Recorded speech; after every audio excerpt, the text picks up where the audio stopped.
Hi, Hi. Mrs. Blige.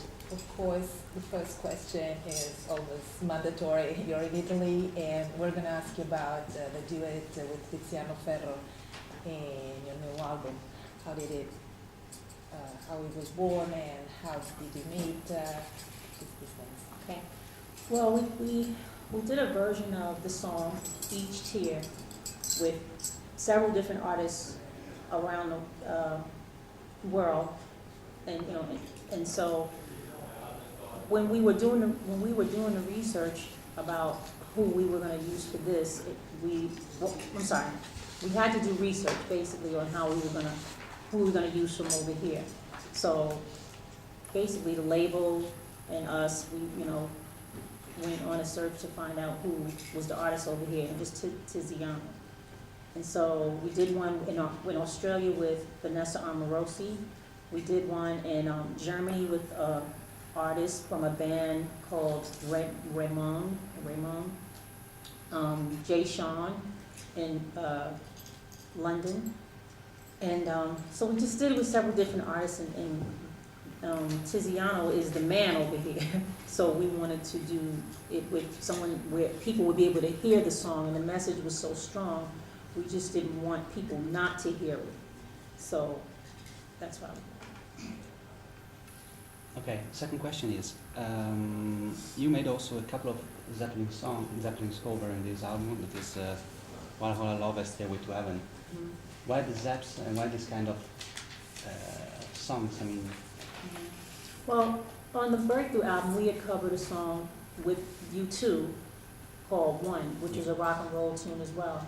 And we were trying to figure out, for this album, we wanted to do the same thing, but for international. We wanted to do something special, and we wanted to be rock and roll as well. And the goal was to just do Stairway to Heaven from Led Zeppelin. And that idea came from the CEO of Interscope, Jenny Iovine, my husband who's my manager, and myself, having the last say in everything. And that was the goal. I'd never been a Led Zeppelin fan, but I've heard the song Stairway to Heaven when I was a child a couple of times. And then I heard it again before we had to record it. And when it was played for me, I was like, wow, I remember this song, and it feels so good. I really want to do this record right here. So, fast forward, we were at my anniversary party, and Bono came to my anniversary party, and we asked Bono, well, my husband asked Bono, he said, Bono, no, he said, Mary's getting ready to do Stairway to Heaven for the international album. And Bono got excited, and he said, yeah, she should do Stairway to Heaven and Whole Lotta Love. I had never heard Whole Lotta Love before, and so I went and listened to it the next day, and the song was incredible, and so I was completely in agreement with it. And the rest is history. It's on the album. Which is the meaning of the title of your album? Why do you choose to title this album like this? Well, because, from my experiences, when I go through trials and tribulations, and I've hurt and suffered through things, I cry sometimes, I cry when I go through things. But once I get past the tears, I have to learn a lesson from whatever it is that hurt me really badly. I'm going to do things differently. Am I going to do things, am I going to do things the same way I did before? And yeah, it's like once you get, now am I going to be weaker or stronger? And I choose to be stronger. Mm-hmm. One of your songs has been featured in the movie Precious. Can you tell us more about this movie? Well, the song I Can See in Color was written for the end title, the end credits of the movie, when Precious finally tells her mom, I see who you are, when they're in the social worker's room. And she finally is able to see her life in color. I wrote it from my life perspective. When I was growing up and I was depressed, I couldn't see my life in color at all. I was missing everything. I didn't know what color the sky was or anything. And then when I finally came out of the depression, I could see my life in color. Mm-hmm. I'd like to ask you, what are the main differences between your previous record, Growing Pains, and this Stronger with It Still?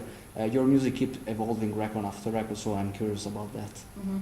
I mean, it does exactly that. It evolved into the breakthrough. It evolved into Growing Pains. It evolved. Wherever I am is what it's going to be. I'm curious to know more about your foundation and why did you decide to build it up, and what are the main purposes and last project you did for your foundation? Okay, well, my foundation is called Foundation for the Advancement of Women Now. I wanted to create this foundation because I've seen women suffer terribly as a child. I've seen them be abused by men awfully, and then their self-esteem get wiped out, and they abuse themselves, they abuse their children, and they hurt, and then they feel like they don't have a second chance at life. My goal was, as a child, when I was a child and I saw all this stuff, I said, I vowed to never see a woman ever hurt again in life. And so as an adult, one of my friends and business partners asked me, what is it that I'm passionate about? I said, I'm passionate about helping women and saving their lives. And so they came up with the name Fawn. And what we do is we educate, we empower, we encourage women, and we give women from all walks of life a chance, a second chance to be better, to do better through education, through empowerment, through programs such as the 3 E's, which is education, empowerment, encouragement.